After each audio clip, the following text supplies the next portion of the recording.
بسم الله الرحمن الرحيم. سأل سائل بعذاب واقع للكافرين ليس له دافع من الله ذي المعارج تعرج الملائكة والروح إليه في يوم كان مقداره 50,000 سنة فاصبر صبرا جميلا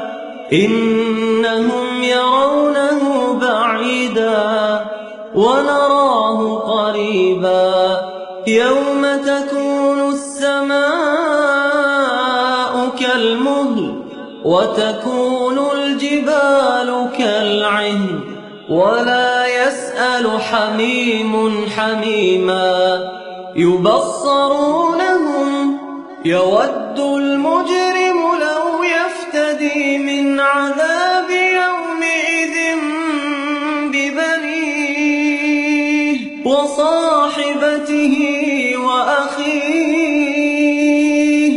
وفصيلته التي تؤويه ومن في الأرض جميعا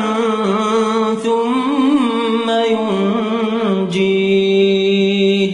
كلا إنها لظى نزاعة للشوى تدعو من أدبر وتولى وجمع فأوعى إن الإنسان خلق هلوعا إذا مسه الشر جزوعا وإذا مسه الخير منوعا إلا المصلين الذين هم على صلاتهم دائمون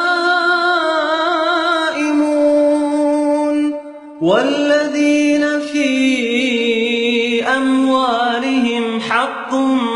معلوم للسائل والمحروم والذين يصدقون بيوم الدين والذين هم من عذاب ربهم مشفقون إن عذاب ربهم غير مأمون والذين هم لفروجهم حافظون إلا على أزواجهم أو ما ملكت أيمانهم فإنهم غير ملومين فمن ابتغى وراء ذلك فأولئك هم العادون والذين هم لأماناتهم وعهدهم راعون والذين هم بشهاداتهم قائمون والذين هم على صلاتهم يحافظون أولئك في جنات مكرمون فما للذين كفروا قبلك مهطعين عن اليمين وعن الشمال عزين أيطمع كل امرئ منهم أن يدخل جنة نعيم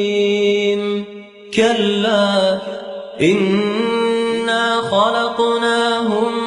مما يعلمون فلا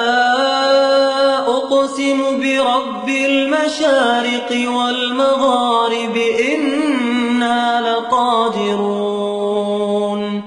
على أن نبدل خيرا منهم نحن بمسبوقين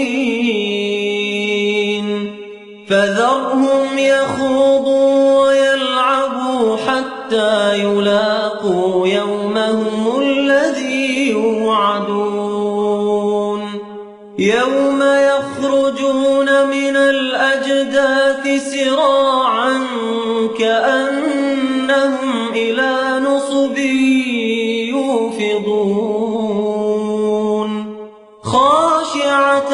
أبصارهم ترهقهم ذلة ذلك اليوم الذي كانوا يوعدون